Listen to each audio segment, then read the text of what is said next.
understand. Genocide, the method of systematic extermination of a people.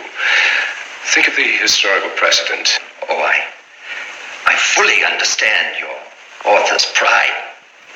But from a practical point of view, this little mixture of mine is as lethal as cyanide.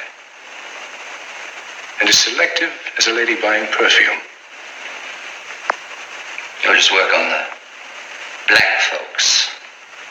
Leave the rest of us alone? You better be damn sure. Just like sickle cell anemia, Mr. Feather.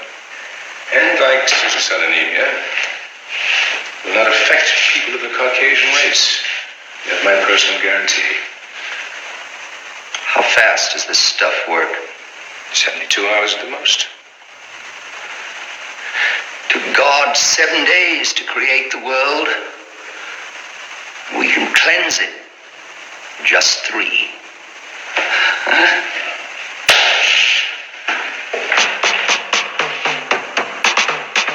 Olson suicide slowed down the CIA's testing of LSD and other drugs, but only momentarily. The CIA was not the only government agency interested in the possibilities LSD and other drugs presented for mind control. The Army Chemical Corps first started working with the CIA and then branched off on its own. It too tested drugs on unwitting victims, and a death would result. The case of this man, Harold Blower, a tennis pro, seen here with his daughter Elizabeth, is well known. In 1953, Blower was a private patient at the New York State Psychiatric Institute. He was given 5 injections of a mescaline derivative that was being tested secretly for the Army Chemical Corps. With the 5th injection, Harold Blower died. As with the Olson case, a 22-year cover-up followed, until finally the Army admitted the real details of Blower's death. Since the initial news stories of Harold Blower's death, close to 5,000 documents, previously classified, have been released by the Army and obtained by ABC News. They provide valuable insight into Army activities at the time of Blower's death and where the Army went from there with their own drug testing program. States military conducted secret tests on unsuspecting people in the city of St. Louis. A local sociologist will make her findings public tomorrow, but she spoke first to the I-Team's Lisa Zignan.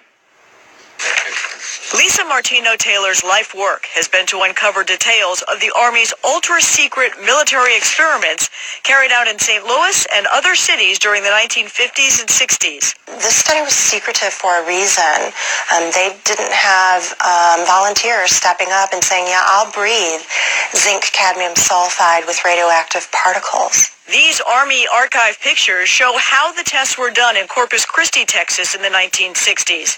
In Texas, planes were used to drop the chemical, but in St. Louis, the Army placed chemical sprayers on buildings and station wagons. City officials were kept in the dark about the tests. The Cold War cover story was that the Army was testing smoke screens to protect cities from a Russian attack.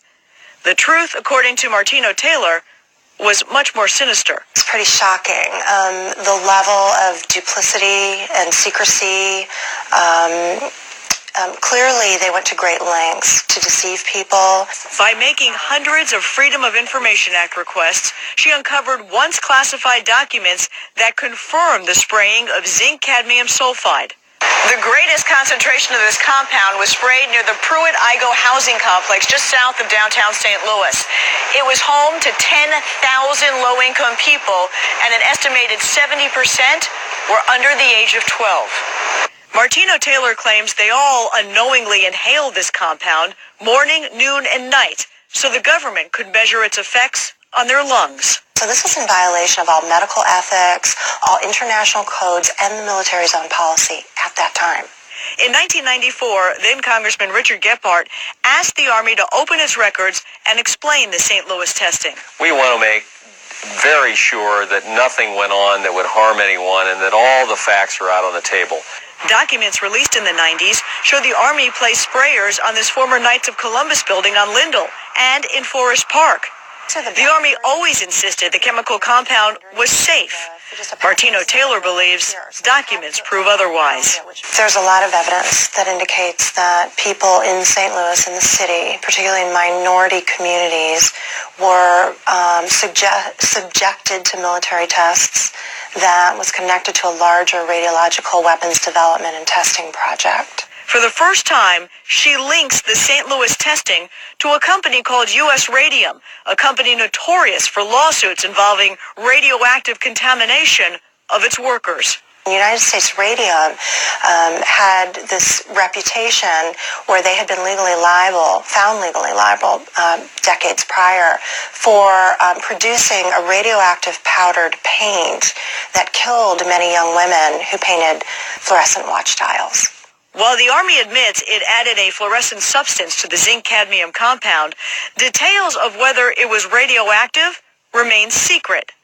Documents uncovered to date indicate the Army never conducted follow-up studies to see whether the compound caused long-term health issues. In 1972, after years of crime, poverty, and decline, the government destroyed the Pruitt-Igoe housing complex. Lisa Zigman, News Channel 5, I-Team. Now, the company U.S. Radium no longer exists. Martino Taylor has placed all of her research, including the declassified documents, online and will... You can play this back and follow along. In no particular order, since we mentioned Dreamer first, tell me about Dreamer. Oh, well, when I saw the State of the Black Union, Dick Gregory really moved me and a lot of my friends. I show it to everybody that comes over the house, especially white folks, because they need to hear that, so that they know more about all of us, because what he said affects all of us. He said something that really hit home about this phenomena of chemtrails. And, when I was a kid, I used to see these trails in the sky all the time and say, oh, that's cool. A jet just went over. And then you started to see a whole bunch of them. And next thing you know, everybody in your neighborhood was fighting and arguing and you didn't know why. Okay. He started everybody try to get what he said online or wherever and try to get a copy of it and just listen to it. Because I was so moved that I had to write the song. And then when you leave, with all the hassle, can you have that love? I'm so tired of you black folk walking around looking all evil like that's gonna change something. Looking all mean and talking all crazy. Let them tell you about your children. If I sit here today, and these are all white folks, and they're putting some sleeping pill in my water, and I sit up here and doze off and go to sleep, and everybody told in the world, niggas is lazy. They tired. No, that's because you too naive enough to know what they putting in my water. Okay? Your children ain't violent because they black. They ain't violent. Most people in the world live in a ghetto. They don't kill people. What are you putting in my malt liquor, white boy? What are you putting in? Huh? Hear me. And it's your fault too. Malt liquor is made by white companies, but only sold in black neighborhoods, and you ain't checked it to see what's in it. Huh? How much lead are you putting in my neighborhood? Lead affects my thinking capacity. Lead is only one thing on the planet more dangerous than lead, and that's manganese. Manganese will make you kill your mama. And let me tell y'all something. If you want to see the largest homicide rate in the world, it ain't in no black ghetto in America. It's a little town in Australia.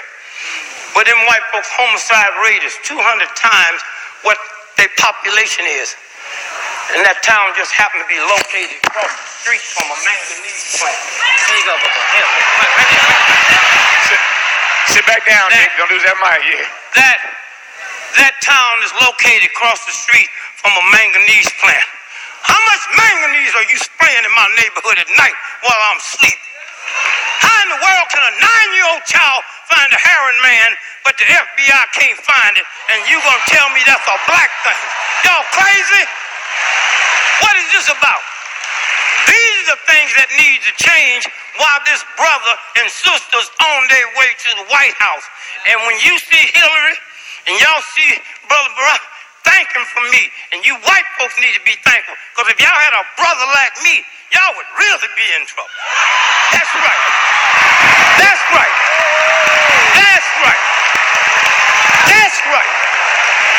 Okay? Ladies and gentlemen, Dick Gregory. Dick Gregory. Dick Gregory. I was so moved that I had to write the song. The other thing is the first line of the song says I was born on the same plantation in the United States of the red, white, and blue. And we live in a place now that feels just about like a plantation. We're all indentured servants. You know, when I found out there were 8 presidents before George Washington, I wanted to smack somebody.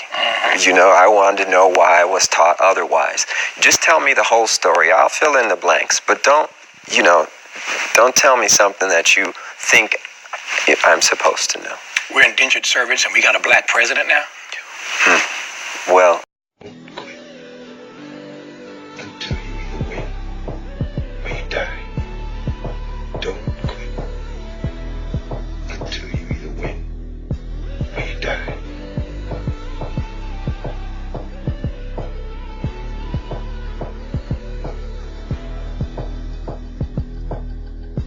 But anybody gets between us and freedom has got to go. Now that's anybody.